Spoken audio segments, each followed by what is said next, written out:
Well, I'm delighted to be joined now by Karen Seath from Decom North Sea and also from Gareth Rapley from Reed Exhibitions, organisers of Offshore Europe.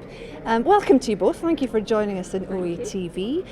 Can you tell us why you decided to launch a decommissioning zone this year, Gareth?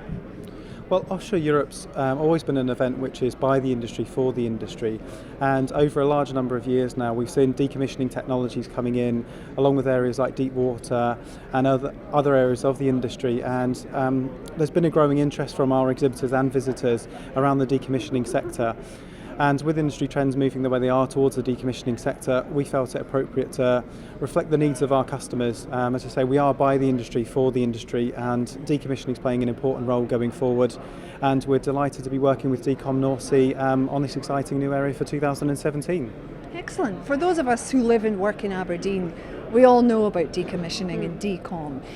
Can you give everybody an idea of what the size of the market is in the UK? Absolutely. The markets in the UK continental shelf, well, we have about 10% of the assets in the North Sea decommissioned so far. So that basically means there's 90% still to go. And if we look at some facts and figures, there around the North Sea we have 600 installations to be decommissioned, about 300 of those in the UK continental shelf region, and there's about 400 down in the southern North Sea itself.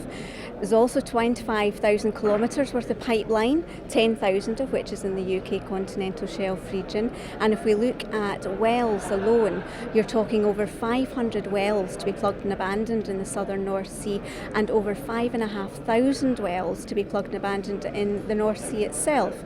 So there's actually quite a significant sector there. Wow, that sounds like an enormous challenge. How well equipped do you think industry is at this current time to deal with it? Well, I think there are a number of challenges and there are also a number of opportunities. If we look at the challenges, one of the main challenges at the moment is cost, and the costs are increasing, at the moment. And some of the latest figures out, we have £46 billion worth of estimated expenditure through to 2040. The 2014 figure for decommissioning spend was £1 billion.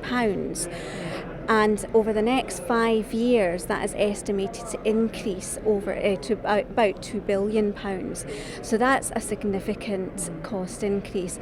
So we are working at Decom North Sea. We are working with our partners such as Oil and Gas UK, and we're working with the Oil and Gas Authority and with the Department of Energy Climate Change to look at ways of bringing those costs down, introducing cost efficiencies, looking at new technologies, new innovations, and how do we really get that cost down. There are other challenges such as the age of the infrastructure, of course. We are looking at some infrastructure that is about over 30 years old.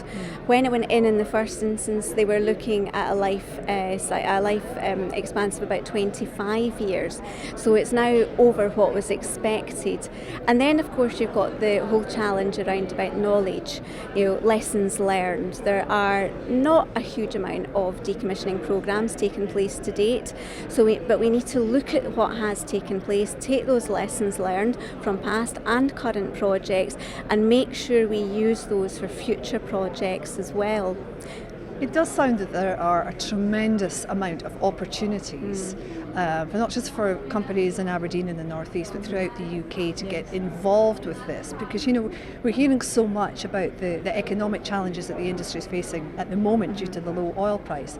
But this is an area where the UK, and in Aberdeen in particular, has a chance to really shine and showcase their speciality and their expertise in this area. Yeah. Very, very much so. I mean, on the flip side of most challenges, there are opportunities, and there are opportunities, some significant opportunities ahead.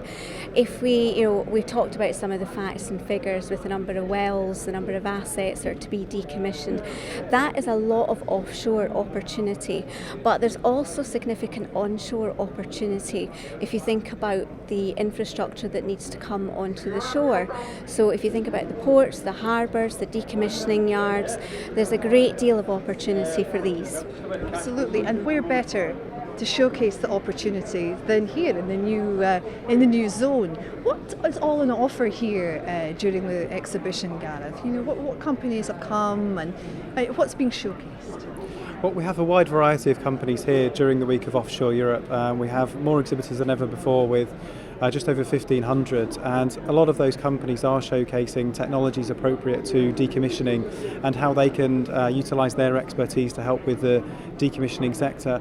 We've also got companies, we have a dedicated deep water zone where companies are providing a showcase of how they can utilise their technologies, products, services and expertise to help with deep water challenges. And also, at the current time the industry is needing to look at cost efficiencies, and we've got a large number of companies providing that, and that's in with our 300 plus new companies that we have here during Offshore Europe.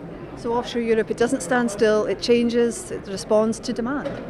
Absolutely. Offshore Europe's always looking towards industry trends, needs of both our visitors and exhibitors to provide a platform that they can get together and look how the industry is going to move forward. And this is why we're delighted to be looking at the decommissioning zone for 2017, working with Decom. As Karen's highlighted here today, there are things that need to be discussed, and Offshore Europe's going to provide a platform for companies to do that. Splendid. Karen, thank you very much for joining us. Wish you both well for the forthcoming days and enjoy Offshore Europe 2015. Thank you. Thank you very much.